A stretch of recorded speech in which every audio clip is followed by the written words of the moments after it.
मेरा नाम फैसल साले हयात है और मैं बतौर एडवोकेट कचहरी फैसलाबाद में प्रैक्टिस करता हूँ।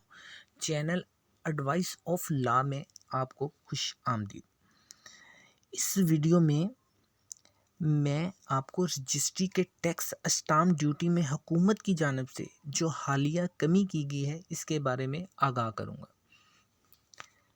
आपसे गुजारिश है चैनल एडवाइस ऑफ लॉ को सब्सक्राइब करें ताकि ज़ाब्ता कानून के बारे में इंतहाई अहम वीडियो से आप आइंदा भी मुस्तफ़ीद हो सकें।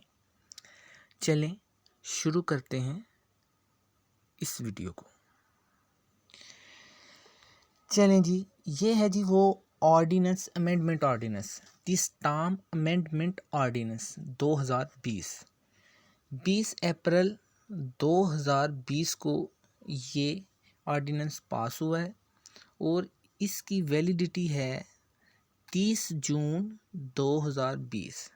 According to section 1 sub section 3 it shall come into force with an effect from 1 April 2020 and shall remain in force till 30 June 2020।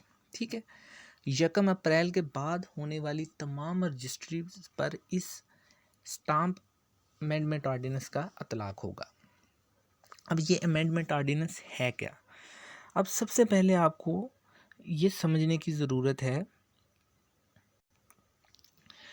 According to area कोई भी प्रॉपर्टी इन दो कैटेगराइज में फॉल करती है, urban area and rural area. जो property city area में fall करती है, शहर में एग्जिस्ट करती है, वो अर्बन एरिया के अंडर आएगी और जो गाँव में देहातों में प्रॉपर्टी है वो रूरल एरिया में फॉल करेगी। तो ये जो सबसे पहले एक चीज़ समझने की ज़रूरत है कि ये जो अमेंडमेंट है, ये जो स्टाम्प ड्यूटी में कमी है, ये सिर्फ़ और सिर्फ अर्बन एरिया यानी कि सिटी में जो सिचुएट करती है प्रॉपर्टी उसके लिए है। रूरल एरिया पर इस अमेंडमेंट का इतलाक बिल्कुल भी नहीं पाया जाता, इसलिए अर्बन एरिया के लिए इस अमेंडमेंट ऑर्डिनेंस का इतलाक पाया जाता है।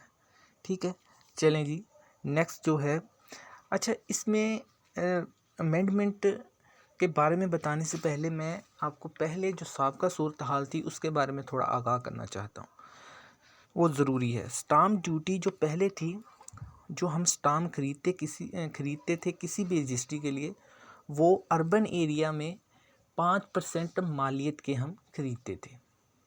यानी अगर प्रॉपर्टी की जो मालियत है वो 5 लाख है तो 25,000 के यानी 5 लाख के 5% के हिसाब से उसके 50 या 25 वो आप चेक कर लें, जितने 5% के हिसाब से बनते वो हम स्टाम्प उसके खरीदते थे। अब जो अमेंडमेंट है, इस अमेंडमेंट में हुआ क्या है कि जो 5% है वो डिक्रीज़ करके इस 5% में 3% इन्वॉल्व होती थी डायरेक्टली स्टाम्प ड्यूटी और 2% CVT कैपिटल वैल्यू टैक्स। ठीक है, अब गवर्नमेंट ऑफ पाकिस्तान ने किया क्या है, ये जो 5% है इस 5% को ख़त्म करके 1% कर दिया। ठीक है, तो अंडर आर्टिकल 23 ये मैं इस पोर्शन को पढ़ना चाहूँगा। In the case of immovable property in an urban area 1% of the value of the property, यानी अगर प्रॉपर्टी 5 लाख की है तो उसका 1% 5,000 रुपये होगा। ठीक है, तो ये बहुत बड़ी कमी है, बहुत बड़ा रिलीफ है अवाम उन्नास को।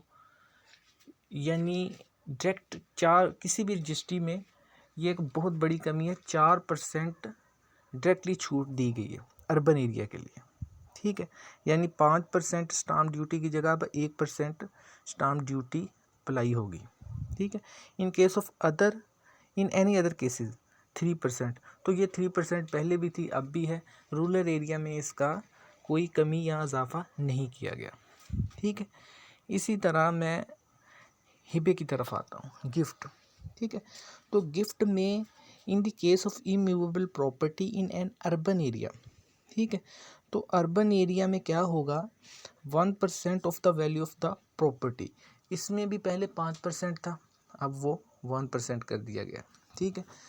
तो इसमें एक कंडीशन और भी मैं बताता चलूँ, वो एक एक्स्ट्रा है। उसमें क्या है कि अगर ये प्रॉपर्टी हिबा जो है ये वालिद बेटे को, बेटा वालिद को, माँ बेटे के दरमियान, बहन भाइयों के दरमियान, मियाँ बीवी के दरमियान, या दादा पोते के दरमियान, या एक बेवा दूसरी बेवा को, या एक बीवी अपनी दूसरी सोतन को करेगी, तो उस सिचुएशन में ये 1% होगा। Otherwise in any other case 3%। तो दूसरी किसी भी सूरत में ये 3% ही स्टाम्प लगेंगे, ठीक। तो इसमें एक चीज़ मैं दोबारा फिर बताता चलूँ कि ये जो अमेंडमेंट, स्टाम्प अमेंडमेंट ऑर्डिनेंस है, इसका इतलाक़ सिर्फ अर्बन एरिया के लिए है, और जहाँ स्टाम्प ड्यूटी 5% थी वहाँ कम करके 1% कर दी गई है। डायरेक्टली 4% स्टाम्प ड्यूटी डिक्रीज़ की गई है, जिसमें 2% CVT ख़त्म कर दी गई है, और स्टाम्प ड्यूटी 3% थी वो भी कम करके 1% कर दी गई। तो ये थी जो कमी गवर्नमेंट ऑफ पाकिस्तान की जानिब से रजिस्ट्रियों में स्टाम्प ड्यूटी के मद में की गई। वीडियो देखने का बहुत शुक्रिया। अल्लाह हाफिज़।